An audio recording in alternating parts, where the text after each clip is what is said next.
बारे में जल्दी तय करते हैं, तब फिर हम लोग सही आगे से बैठाते हैं, आगे से यहाँ पर बन जाएगी और लोग इनको देखेंगे। और सबसे बड़ी बात है कि अब तो हो गया 119 साल, लेकिन पहले थे आजादी की लड़ाई तो लड़े थे और कई बार उनको जेल भेजा गया। तो ये बात आई है, तो इसलिए हम लोग कर देंगे, हम इतना ही कह रहे हैं। और अभी सब लोग अपनी बात यहाँ पर कह रहे थे, ठीक है, और हम लोग से मिले हैं, इसलिए देख लीजिए हम लोगों के पार्टी के आ गए।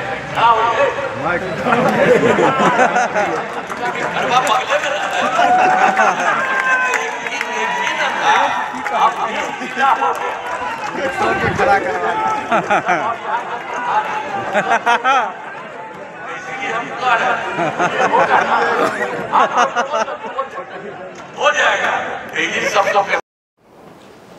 तो हमेशा की तरह मंगरुआ ने सजा ली है चौपाल और साथ बैठे हैं आनंद मोहन जी। आनंद मोहन जी, बचपन से हम लोग ये पढ़ते सुनते आए हैं कि बढ़े पूत पिता के धर्म में संपत्ति उपजे अपने कर में। आप जेल से बाहर आते हैं, समर्थकों में एक उत्साह होता है कि आनंद मोहन बाहर आए हैं, अब सब लोगों के बीच जाएंगे, लेकिन आनंद मोहन अपने गांव जाते हैं और पुरखे को याद करते हैं। दादा राम बहादुर सिंह की प्रतिमा का अनावरण होता है, चाचा ब्रह्मचारी बाबू के प्रतिमा का अनावरण होता है, मुख्यमंत्री आते हैं। मंच से मंगरुआ ने भी सुना था कि मुख्यमंत्री ने कहा कि इनको जहाँ मर्जी हो वहाँ जाएं, लेकिन हम इनके साथ हैं। अचानक सूरज नारायण सिंह, मंगरुआ इतिहास का छात्र रहा है, थोड़ा सा सुना था, वो भी दिल्ली विश्वविद्यालय से पढ़ा है, ठीक से पढ़ा है, गर्व है मुझे कि मैंने ठीक से पढ़ाई की है। बावजूद इसके सूरज नारायण सिंह के विषय में मुझे बहुत ज़्यादा जानकारी नहीं थी। अचानक आप उस इलाके में जाते हैं, लोगों से संवाद करते हैं, मंगरुआ तलाशना शुरू कर देता है कि सूरज बाबू कौन है जिसको आनंद मोहन खोज रहे हैं। तो पता चलता है कि राम विनोद सिंह और सूरज नारायण सिंह सब लोग स्वतंत्रता आंदोलन के बिखरी कड़ियों को सहेज रहे थे। इन कार्यक्रम करते हैं, लोग कह रहा है कि भीड़ नहीं हुआ, भीड़ जुटाने के लिए कार्यक्रम किए थे या सूरज बाबू को याद करने के लिए?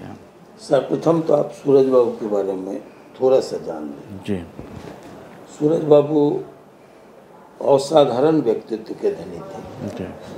सूरज बाबू का कनेक्शन सीधा सीधा आज़ादी के जो सबसे लाडले, सबसे दुलारे, सबसे प्रतिष्ठित टोली थी क्रांतिकारियों की, ये इसको पंडित राम प्रसाद बिस्मिल, ठाकुर रोशन सिंह, अशफाकुल्ला खान, चंद्रशेखर आज़ाद, भगत सिंह, सुखदेव, राजगुरु, राजेंद्र लाहिड़ी, यशपाल, ऐसे लोग जिस टोली में थे, उस टोली के बिहार से अकेले मेंबर शहीद सूरज नारायण सिंह थे।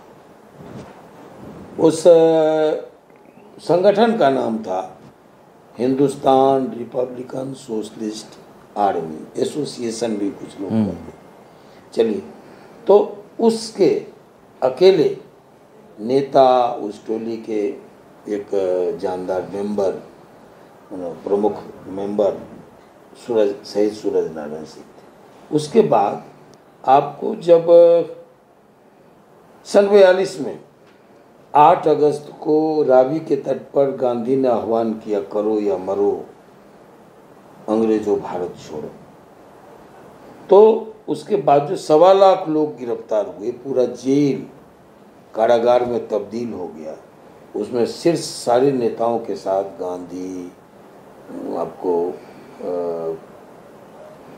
अब्दुल कलाम, मौलाना अब्दुल कलाम, राजेंद्र बाबू, नेहरू, पटेल, सारे शीर्ष लीडर, आचार्य नरेंद्र देव, आचार्य जेवी कृपलानी, राजगोपालाचारी, सारे के सारे लोग जब गिरफ्तार हो गए, दूसरी पंक्ति में थे आपको यूसुफ मेहर अली, जयप्रकाश नारायण, डॉक्टर लोहिया, ये सब दूसरी पंक्ति के नेता थे, सब लोग गिरफ्तार हो गए।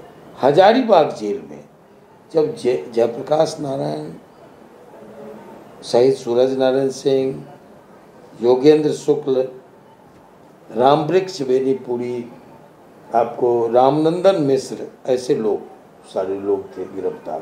तो सूरज बाबू प्रेरक तत्व बने, जिन्होंने बार बार उनको चार्ज किया, बराबर कहते रहे कि जेपी अब हमारे सामने दो ही विकल्प हैं, एक या तो हम जेल के अंदर सड़ के मरे या बाहर लड़ के मरे।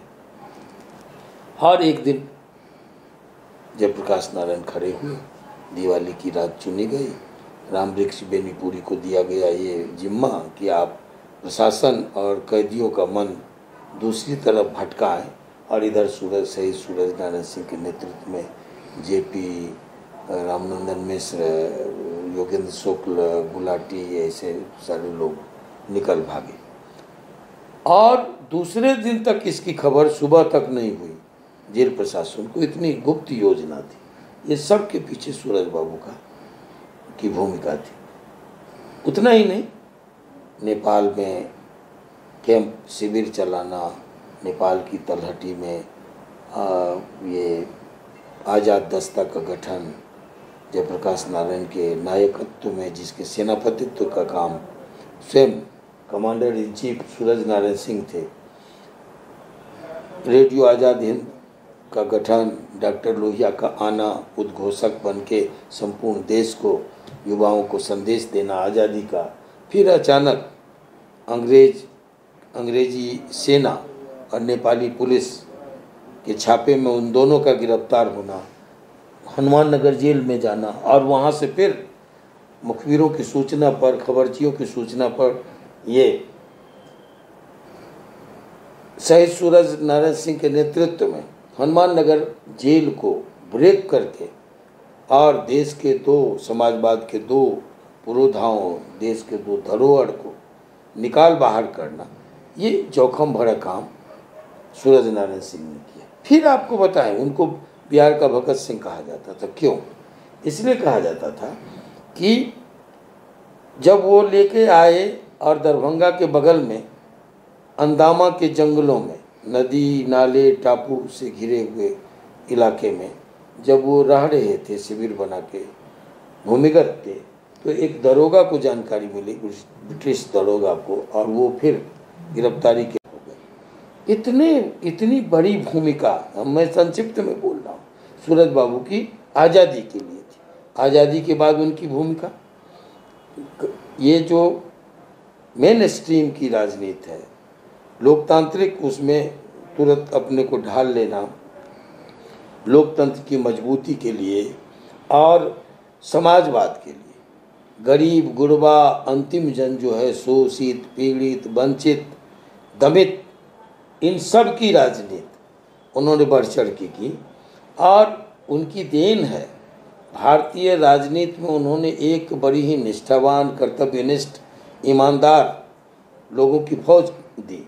वो थे कर्पूरी ठाकुर, वो थे रामविलास पासवान, वो थे राम सेवक हजारी, वो थे रामजीवन सिंह, वो थे हमारे गुरुदेव परमेश्वर कुंवर, वो थे गजेंद्र प्रसाद हिमांशु, वो थे देवेंद्र प्रसाद यादव, वो थे आपको जो वशिष्ठ बाबू जैसे वरिष्ठ समाजवादी भी उनको अपना आदर्श और गुरु मानते थे। वशिष्ठ नारायण सिंह समस्तीपुर की मैं बात कर रहा हूँ, वो भी कम छोटे लोग नहीं थे, बड़े लोग थे। तो इस तरह से, और वो मजदूरों के मसीहा थे। जो दर्जनों चीनी मिलें थी उत्तर बिहार में, उन सब के एकमात्र एक छत्र श्रमिक नेता शहीद सूरज नारायण सिंह हुआ करते थे। उतना ही नहीं, दक्षिण बिहार जाइए, दक्षिण बिहार में जो फैक्ट्रियों का जाल था, कोयलांचल, लोहांचल, चाहे वो धनबाद हो, सिंदरी हो, बोकारो हो, आपको ये सब जो जाल बिछा हुआ था, टाटा, बिरला, डालमिया, गोइनका, बजाज, ये सब, उषा, ये सब का जो नेटवर्क था, ये मिलों का जाल था।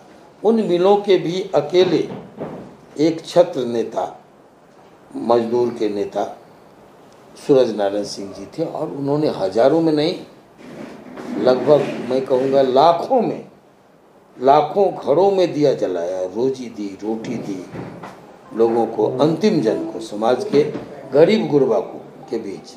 तो ये बड़ा योगदान सूरज बाबू का रहा।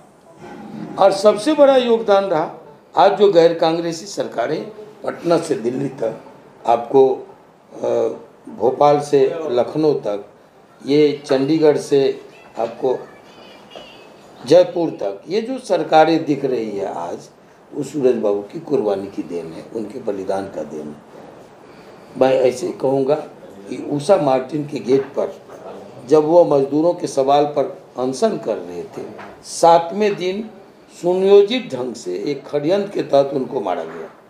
वो अनशन पर थे, रजाई से खींच करके, कोहरा घना था, जाड़े की रात थी, रजाई से खींच करके एक 7 दिनों के भूखे शेर को लाठी से, डंडों से, पीट के, बूट से, कुंदों से मार मार के उनको हाड़ मांस का लुथरा बना के पटना भेज दिया गया। और जब जयप्रकाश नारायण को मालूम हुआ अपने हनुमान के बारे में कि उनकी ये दशा आज़ाद भारत में की गई, वो उनकी लाश से लिपट कर रोए, बड़ी व्यथित हुए। उनकी नृशंस हत्या से वो इतने मर्माहत हुए कि वहीं उन्होंने रो करके कसम खाया, इसकी कीमत पूरे देश में कांग्रेस को चुकता करनी पड़ेगी, इस पाप का प्रायश्चित करना होगा। वो निकल पड़े, उन्होंने यूथ फॉर डेमोक्रेसी बनाया। और आपको ये गुजरात से जो चिंगारी फूटी छात्र आंदोलन की, बिहार में 16 में तब्दील हो गया। और फिर उन्होंने 5 जून, जिस दिन हमने दरभंगा में ये कार्यक्रम रखा था, 5 जून को 1974 को उन्होंने संपूर्ण क्रांति का नारा दिया। और वही 5 जून, वही संपूर्ण क्रांति का उद्घोष कांग्रेस के खात्मे का कारण बना। गैर कांग्रेसी हुकूमतें आज जो इस तरह से आप देख रहे हैं पूरे देश में, उसकी शुरुआत शहीद सूरज नारायण सिंह के बलिदान से शुरू हुई। इसलिए उनको याद नहीं करना कृतज्ञता हो,